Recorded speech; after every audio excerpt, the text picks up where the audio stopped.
अनि 20 सालमा चितवन झरियो। 22 वर्ष मेरो 22 वर्ष उमेर थियो। चितवन अमृतनगर झरियो अनि अमृतनगरबाट फेरि बेचेर वहाँ नवलपुरमा गयो। नवलपुरबाट अब अहिले भरतपुरमा भरतपुर 10 नम्बरमा नि घर छ अनि उता नवलपुरमा नि घर छ 5 नम्बरमा। त्यस्तै छ मेरो त यस्तै छ हजुर। हजुरलाई अहिले के गर्न मन लाग्छ नि अब? हजुर कति वर्ष हुनुभयो पहिला भन्नुहोस् त?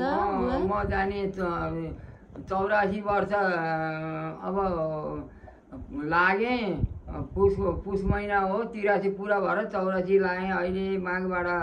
हजुर अनि हजुरलाई के गर्न मन लाग्छ त नि? अब त उमेरले काम गर्न नि सक्नु हुँदैन होला। केही गर्न अब के गर्ने अब केही गर्न सकिन्न। अब चाहिँ यस्तै कहीँ रमाइलो पाए रमाइलो यसो गर्ने भजन कीर्तनहरू गीत गाउने त्यस्तै छ। त्यस्तैमा म यो जिन्दगी गुजार्दैछु। अलिअलि यसो यताउता हिँड्दै। हजुरलाई अहिले यतिको उमेरमा आउँदा छोराले केही गरिदियो हुन्थ्यो जस्तो लाग्छ कि लाग्दैन? लाग्न त अब लाग्थ्यो गरी के गर्ने हो र। अब चाहिँ अब आफूले लाउनु मन लागेको कुरो नि अब लागेकै छ भन्न पर्यो। अनि कोही कुरा लाउन सकिएन उसले पनि पुर्याउन सकेन। त्यस्तै छ। ए ठिक छ। अनि हजुरलाई अरू के गर्न मन लाग्छ? केही गर्न मन लाग्दैन। मलाई त अब यसो यताउता हिँड्न मन लाग्छ। नजिक टाढा जान नि सक्दिनँ। अनि यसै अब पाए साथी पाए यसो मठ मन्दिरमा यसो जाने बस्ने गाउने भजन कीर्तन गर्ने भनेको साथीले पाएन।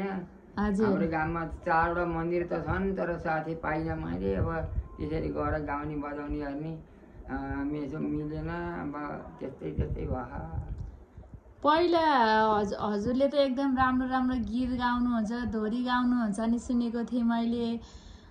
पहिला हजुरले चान्स मौका पाएको भए त ठुलै कलाकार हुनुहुन्थ्यो होला है बुवा हजुर त? त्यस्तो मौका पाए भए म हुन्थेँ होला। अब जाने नेपालको वरिष्ठ कलाकार। अलि पढाइ पनि चाहिन्छ भने अब आफ्नो पढाइ नै थिएन। अब उस्तै अब लाटे बाटै भने भयो। वस्तु पाल्ने खेती किसान गर्ने हलो जोत्ने यस्तै भयो। खेतालो गोठालो यस्तै भयो। अब त्यस्तै भएर जिन्दगी गयो। अब त के गर्न सकिन्छ र के गर्ने हो र। एउटा गीत सुनाइदिनु नि त हजुरले। के गीत गाउने अब भजन गाउने? हजुर अब हजुरलाई जे मन लाग्छ त्यही गाइदिनु।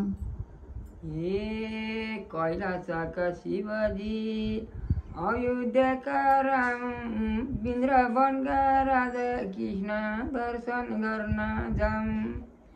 कैलाशका शिवजी अयोध्याका राम वृन्दावनमा राधा कृष्ण दर्शन गर्न जाम। ल हजुर आमालाई नि गीत गाउन मन लाग्छ जस्तो छ है। ल आमा एउटा गीत गाइदिनु त हजुर पनि। के तपाईँ जानेको गीत गाइदिनु न। टुक्का आउँछ आमालाई। भन्नु त भन्नु। भजन आउँछ खिच्ने अरे के हाम्रो हजुर भन्नुहोस्। हजुरलाई जे आउँछ त्यही गाउनु त्यही भन्नु न। जे जान्नु भयो त्यही गाइदिनुहोस् ल।